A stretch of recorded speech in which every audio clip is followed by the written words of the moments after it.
सीधे लिए चलते हैं आपको बड़वानी, जहां विशेष कार्यक्रम का आयोजन किया गया है। CM doctor Mohan Yadav virtually Indore से जुड़े हैं। परामर्श, जन जागरूकता अभियान चारों स्तर पर लेकर के इसी प्रकार से विभाग की भी स्क्रीनिंग, रिपोर्टिंग और डाटाबेस ट्रैकिंग के माध्यम से राज्य में जो सिकल सेल पोर्टल विकसित किया गया है, जिसके माध्यम से लगभग 1,06,00,000 नागरिकों की सिकल सेल की स्क्रीनिंग की जा चुकी है। 2 लाख से अधिक इसके वाहक चिन्हित किए गए। 29,173 सिकल सेल रोग से ग्रसित मरीज पाए गए हैं और सिकल सेल उन्मूलन के अंतर्गत 9 लाख से अधिक की जनसंख्या की स्क्रीनिंग करके मैं मान के चलता हूँ अकेले बड़वानी में हमने 21,000 से अधिक वाहक को ढूंढ करके 2,681 रोगियों को पहचान कर इनके उपचार की व्यवस्था की गई। मान के चलता हूं कि इससे घबराने की जरूरत नहीं। हमको निश्चित रूप से योग्य उपचार के माध्यम से हमारे मरीज भी अच्छे हो सकते हैं और इस बीमारी का भी अंत बहुत सरलता से कर सकते हैं।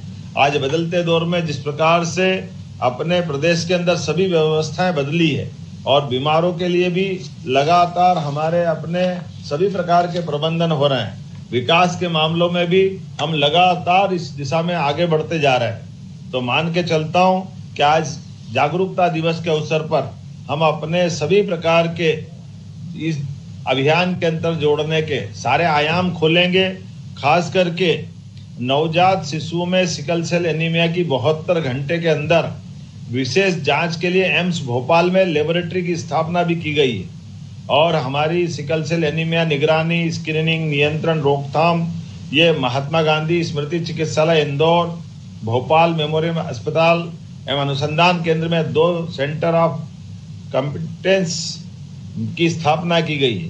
कुल मिलाकर के हर हालत में हमारे लिए ये सिकल सेल के खिलाफ एक तरह से युद्ध छेड़ने के बराबर संकल्प है और मैं मान के चलता हूँ जब हम अपने जीवन के सब क्षेत्रों में उन्नति कर रहे हैं, ऐसे में ऐसी कोई बीमारी जिस बीमारी से हमारी भविष्य की पीढ़ी का भी एक अलग प्रकार की चुनौती के साथ उनका जीवन कष्ट में अगर जाने की संभावना है तो उससे बाहर लेने की आवश्यकता है। पहले तो मैं आप सबको बधाई देना चाहता हूँ, इतनी बड़ी संख्या में आप ऐसी बीमारी जिस बीमारी का इलाज तो संभव है लेकिन इलाज से बड़ी जागरूकता की जरूरत है। और बड़वानी जिसे मैंने बताया कि सबसे बड़ा जिला था, ऐसे में ऐसा लग रहा है कि जैसे कुंभ लग गया हो। मैं आपको प्रणाम भी करता हूं और आपको बधाई देना चाहता हूं। आपका ये बैठा हुआ मन का संकल्प, ये मैं मान के चलता हूं कि बड़वानी में हर हालत में सिकल सेल को 0 पे ले जाके मानेगा। लेकिन बड़वानी, खंडवा, खरगोन, निवाड़ के साथ ये हमारा पूरा झाबुआ, अलीराजपुर, धार, इस पूरे बेल्ट के लिए हमने बहुत सारे अलग अलग प्रकार के काम हाथ में लिए हैं। आपकी जानकारी में है कि अभी हमने थोड़े दिन पहले ही महाराष्ट्र सरकार के साथ ताप्ती नदी के साथ जोड़ करके ये जो नर्मदा से सिंचाई तो हो ही रही है लेकिन आने वाले समय में हमको ताप्ती का भी लाभ मिलेगा। इसलिए बड़े पैमाने पे उस सिंचाई का एक नया प्रकल्प बनने वाला है। इसके पहले मामाइन को जानकारी है, हमारे माननीय प्रधानमंत्री के साथ हमने केन बेतवा नदी जोड़ो अभियान, पार्वती कालीसिंध चंबल योजना के माध्यम से इस पूरे निमाड़ और मालवा के गांव के छोटे छोटे खेत तक सिंचाई के जल प्रबंधन का इंतजाम करते हुए किसानों की जिंदगी बेहतर करने के लिए हम आगे बढ़ रहे हैं। न केवल इस प्रकार से बल्कि पीने का पानी भी और औद्योगिक रचना की दृष्टि से भी मुझे इस बात के संतोष है। हमारे किसानों की फसल अब बहुत अच्छे पैमाने पे, केवल निमाड़ में मिर्ची नहीं होती, सभी प्रकार की फसलों की बहुत अच्छी उपलब्धता है। तो फूड प्रोसेसिंग इकाइयों की बड़ी रचना हम खड़ी करने वाले हैं, जिसके माध्यम से किसानों की आय बढ़ाने के लिए हम लगातार संकल्पबद्ध हैं।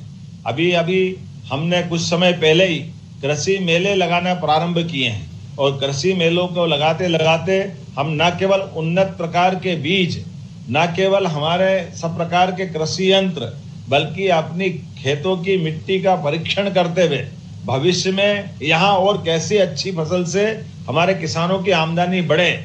जैसा कि आपको जानकारी है, अब इससे 2-4 दिन पहले ही हमने तीसरी फसल मूंग की, इस मूंग की फसल को भी हमने खरीदने का निर्णय किया है। मूंग और उड़द भी गर्मी की खरीद करके एमएसपी के माध्यम से ये हमारे किसानों को लाभ पहुंचाने के लिए हम आगे बढ़े। और इतना ही नहीं, अब तो हम अपने किसानों की आय दूध उत्पादन से भी बढ़ा करके दुग्ध क्रांति में किसानों को सम्मिलित करना चाह रहे हैं।